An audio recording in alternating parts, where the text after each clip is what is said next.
Welcome back to a very special episode of Control Alt Lead, where we're talking all about the recent US election and the outcome and impact on the global tech market. I'm joined today by Professor Grant Neeley from the University of Dayton, Ohio, and I'll allow him to introduce himself. Grant, thanks for joining me. Hey, thanks so much, Tom, for having me on the discussion. I'm a professor of political science. I also direct our Center for Cybersecurity and Data Intelligence, and I'm excited to talk with your listeners. Okay, so an interesting election. I think we can both agree. And Donald Trump will, in January, be back in the White House. We know that he has a record on tech, so we have at least a little visibility into what he might be bringing to the table. I'd like to ask you first on your initial thoughts on what it means for the US tech sector and perhaps the global one. I think it's going to be interesting because he's signaled a willingness, and he showed this in his first term, a willingness to kind of think outside of the box with who he brings into his administration to work on some of these policy areas. And I think he's already signaled a little bit on that with a couple of out of the box folks with his discussions with Elon Musk in some type of a role in streamlining, downsizing government, and also his very out of the box discussion about Robert Kennedy playing some type of role related to health. So I think we know from his previous administration, he brought in a lot of people into his administration that had no connection to government. He's signaling that again.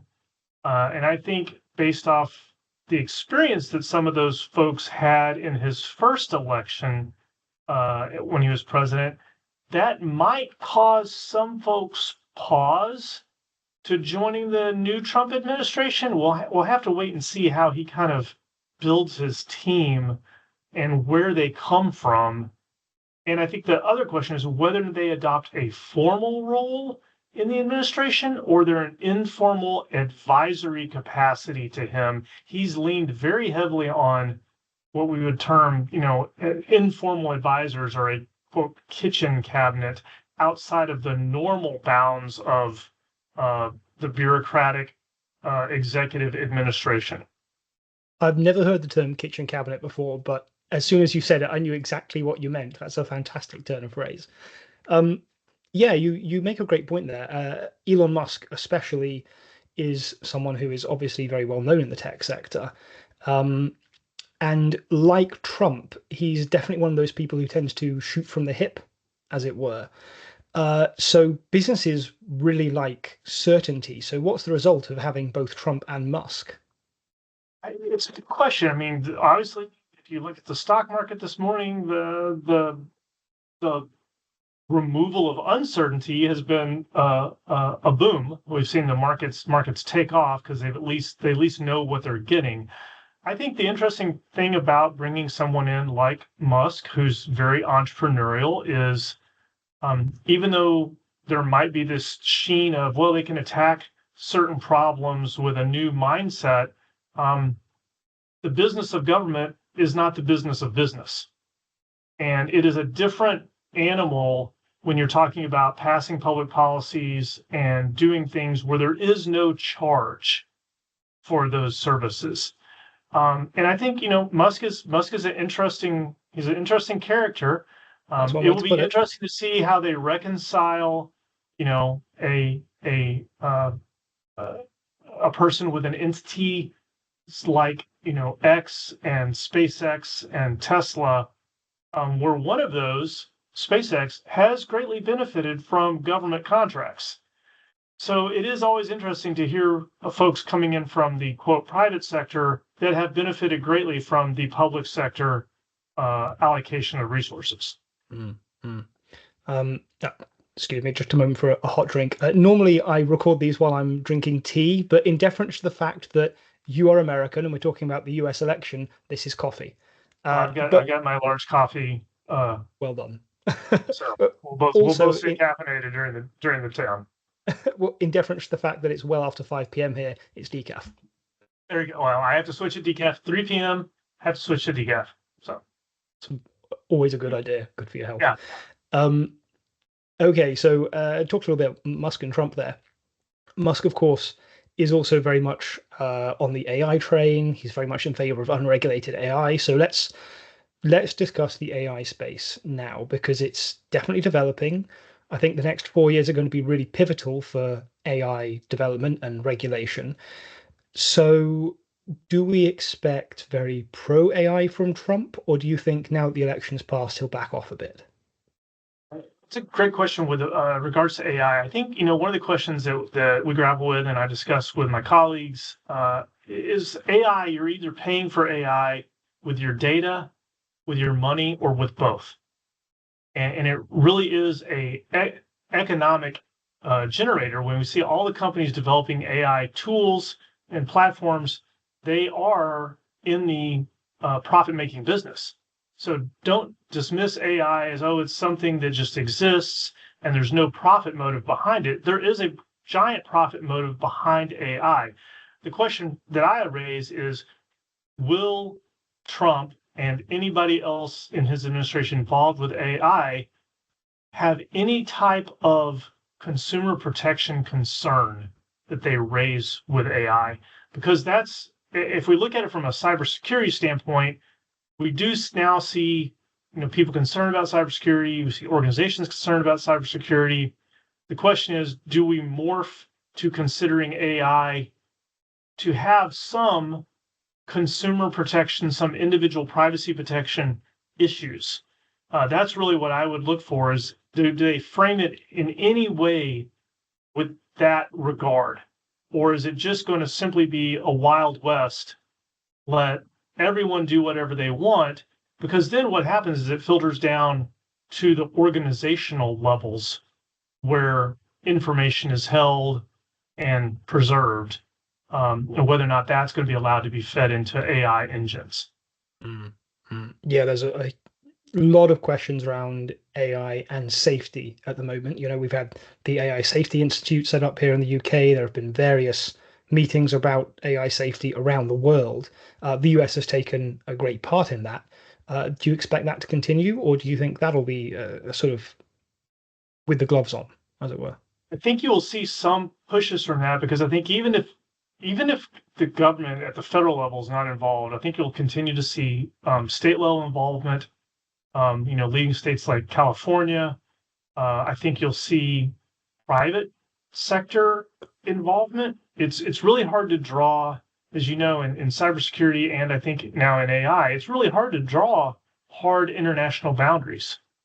Where do nation states, where do their borders exist in cyberspace or in artificial intelligence? It's got to be a collaborative effort to handle these, both the threats to cybersecurity, but also the possible benefits of AI. And so I can see, even if the federal government takes a step back, I think that space will be filled by state governments and I think by the private sector entities that are interested in pursuing AI. They know they've got to have some type of marketplace in which to work. And I think they run a risk of, if they just run unfettered over the AI landscape, they're gonna lose some confidence in folks. Yeah. Um, All right. Brilliant. Thank you. Thanks for that, Grant. We've talked a bit about the private sector there, so let's talk about antitrust now. There have been lots of moves around the world for like antitrust against Google, say, and Facebook, and even by Trump's administration when he was last in power. Uh, do you expect that to continue? Also, he accuses them of bias quite frequently, of social media companies of bias against the right wing. So, what's his attitude now? I think that's a great question, especially since we have the spinoff of Truth Social. He has got his own social media empire now, so he's one of the people. Although from his perspective, I guess he's one of the correct people because he's supporting his own cause. I think the challenge with the antitrust is where we stand with a number of ongoing lawsuits brought by DOJ, and many of them are at the phase where they're in the court system, and that is a separate entity, of course, guided by the DOJ, the Department of Justice in the United States, which is who pursues those antitrust suits. And the question will be how much, if he decides to continue pushing for antitrust suits or he decides to back off, the question really becomes how much does the current bureaucracy, the current leadership that is entrenched in the DOJ continues to pursue these regardless of what direction he provides? Are they still going to build on the cases that they currently have? Are they going to drop them? That's a real question that gets to the whole administrative executive branch. Is he, how much is he able to affect the ongoing daily workings of those professional government employees that have been working on things for years? Well, On he's whether there's, signaled. yeah, what is a signal? I mean, there's always the discussion you have when you talk to about the professional bureaucracy is they've been there for a long time. They can wait out almost any president. They know the end is in sight. So that's a question you have is will they just play nice, do what they need to keep moving, but ultimately then resurrect their agenda and what they believe is the mission of their organization. Mm. What about the FTC, the Federal Trade Commission? Lina Khan, of course, currently leads it and is very pro big tech breakup, but she's hinted quite heavily that she's going to leave, she was going to leave were Trump successful. Right. And she's, to be fair, she's been attacked by both, to some extent, Democrats and Republicans. And I think the question will be, again, in that those independent commissions, which are set up to be insulated and separate from presidential influence, who's willing to come in if she leaves, which sounds like she's going to, who's willing to come in and put themselves at that in that firing line of understanding what a Trump administration wants to do.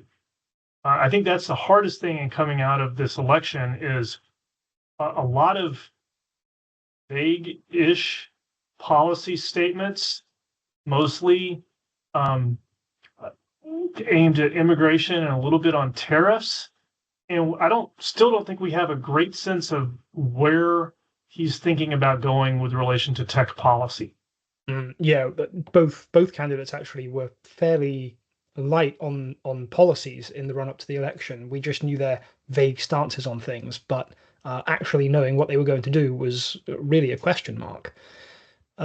You mentioned tariffs there, so I'd like to ask you about China and Trump's attitude towards that. Last time he was in power, of course, he was really threatening that ban of TikTok. But in recent years, he's flipped on that, probably because it was supported by the Biden administration. So are we likely to see higher tariffs and a scale up of the old trade war or something else? I think he's has been throwing a lot of things up on the wall to see what sticks. Tariffs sound like a good thing. It sounds like it is boosting American economy, but there's a real question, I think, from most observers as to whether or not this is really a good idea. I think there were some frank conversations. Does he understand that this ultimately hits the American consumers? That's the real question that most people have had with his tariff discussions. And I think it plays also into some of the other questions about our own industrial capacity in the United States. As we've seen with some investment in trying to scale back up American manufacturing, how does he balance those decisions with discussions of tariffs?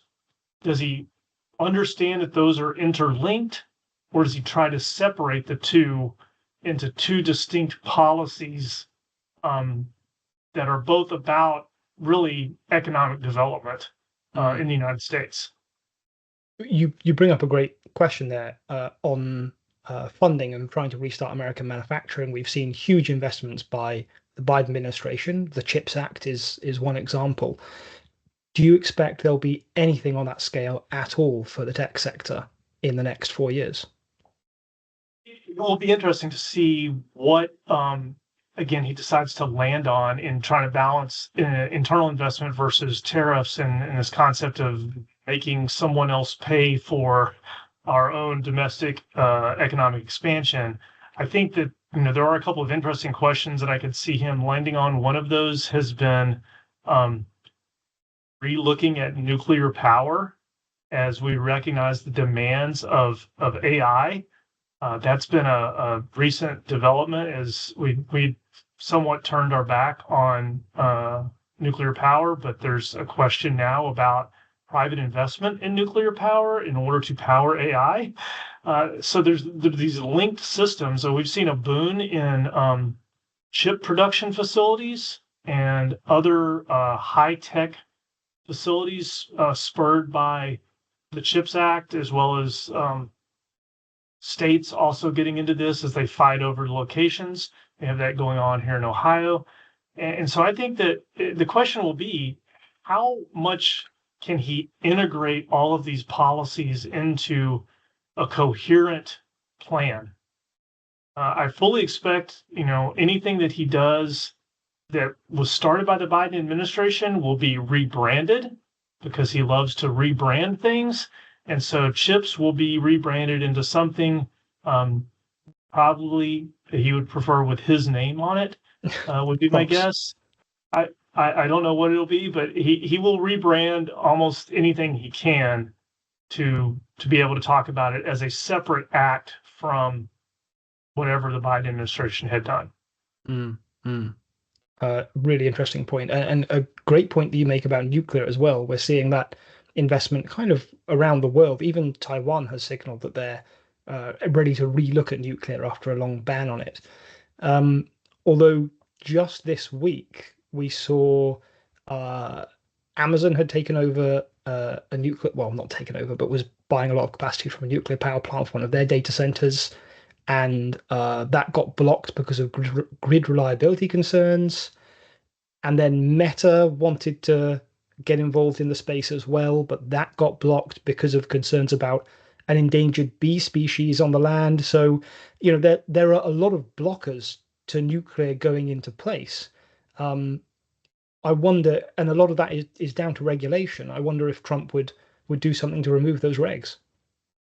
I mean, it's a possibility. Again, I think this is going to be partly who does he turn to for advice on these issues. Um, Nuclear power and power generation in particular is always one of those issues that's interesting because it's typically, it is located where only certain people live. And then the vast majority of the rest of your country, state, county, whatever administrative function division you use, they're the ones who benefit from it. So to the extent that it is a negative, it's only felt negatively by a very small section of society, but yet it benefits a greater whole. So it'll be interesting to see, does he take that perspective of, well, yeah, we'll just plunk down a nuclear power plant somewhere in the middle of nowhere, and then that'll power all these other things. He Mm. does tend to like big gestures of policy, the wall.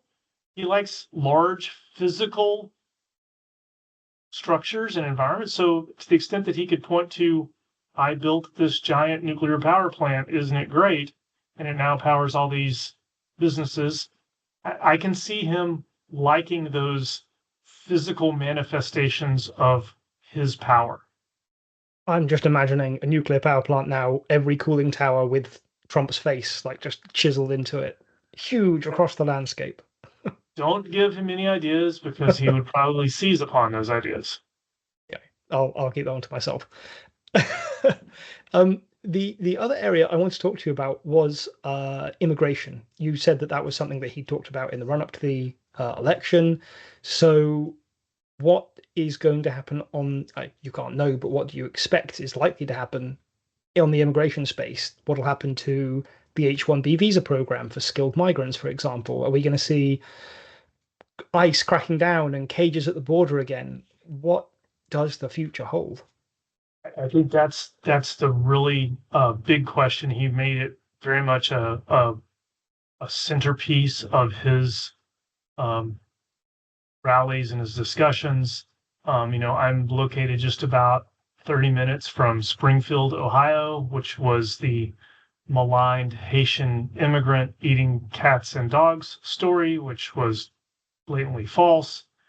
Um, it's going to be interesting that the H-1B, for those who don't understand the way the American immigration system works, for those skilled workers, is it's really based upon employer um, and an employer going to bat for these potential employees. It's based on the organization and their argument that there are not enough skilled workers in the United States, therefore they must bring in skilled workers from other countries. This is very different than a lot of other countries. For example, Canada, just to the north of us, has a completely different system for vetting immigrants, and it's based much more on the personal system and what a person brings in terms of their own background.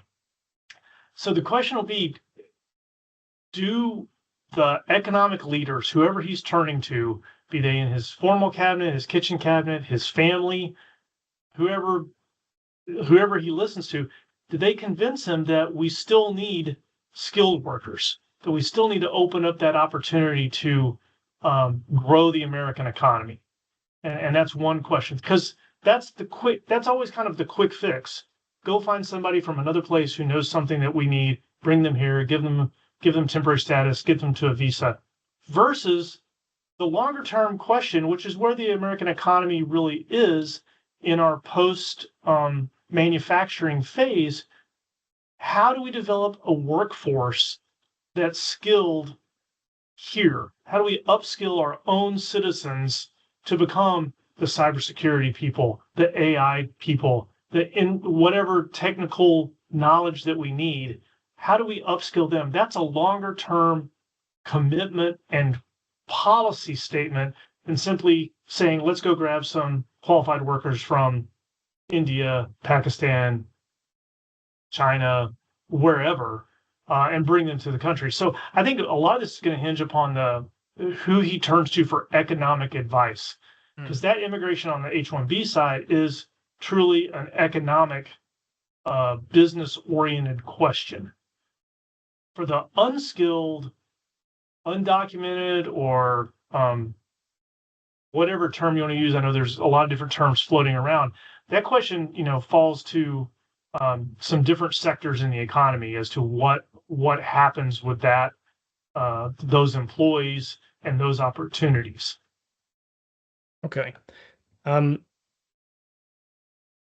So I suppose then the question, because you make a fantastic point about retraining and upskilling people, which is a very long-term process, and just turning off the supply tap is not going to help just make American workers magically appear. But say that it does become more difficult to bring in people from abroad. Do you expect other countries would benefit from that because suddenly there's a bit of a surplus of skilled workers floating around? We're talking about an economy that is a worldwide global economy. People can travel, people can work remotely. People don't need, in the high tech sector, people don't need a large physical plant in which to work. Do you have a good stable internet connection? Do you have a good stable power connection? Are you able to get on a Microsoft Teams or Google Chat or Zoom call and call someone up around the world to work? Yeah, you could do that. So I think, countries that are looking for opportunities to bring in skilled workers will benefit from any changes in an American policy. I think we've seen this, if you look at the Ukraine conflict, we've seen outflows of talent there's outflows of actual talent from Russia to countries in the former Soviet Union who've brought skills with them because they don't want to be involved in that conflict. So I think that, until you really, really see shut down borders where you're not allowing anybody to come in, you'll see this migration happen because countries want to grow their economy. They want to have more work. They want to be players in today's marketplace, and they'll go after whoever they need to come into their country to help them do that. Okay. Grant, I've just got one final question for you. Yeah. Trump has said a lot of, um, what's the polite way to say this? Outlandish things on the campaign trail. He's had a few radical ideas. He's floated slashing the size of the federal government, adding a 10% tariff to all imports that come into America. Do you expect any of those to ever see the light of day, or are they going to be tempered now that there is a new Trump administration? I think there's always some tempering of anyone's proposals just because of the political processes that we have in the states. There's always someone out of their own either political self-interest or economic self-interest who's willing to say, wait, what about this? So don't usually take everything at face value. That said, I think there's going to be a real question about who comes into his administration to help run things. There were a lot of people that came in and served in the first Trump administration that have pointed to his management style as being, we'll say, problematic. The question is, who's willing to come in and put their personal and professional reputation in the hands of him to see if they can actually do some good or help with policy proposals, because the track record is one that didn't reward a lot of people who came into the Trump administration. I think that's a fair read of what happened to those folks who raised their hand and thought they were coming in to help run the country, and most of them ended up being shoved aside and not treated very well by him. Yeah, tenure did seem to be pretty short for most people that got anywhere high up to the higher levels of the administration. Yeah, anytime you create a unit of time based on how long someone actually served, that's not a good sign. No, absolutely. So, really, the main takeaway here, I think, is watch this space and also watch who he brings on as advisors, both formally and informally.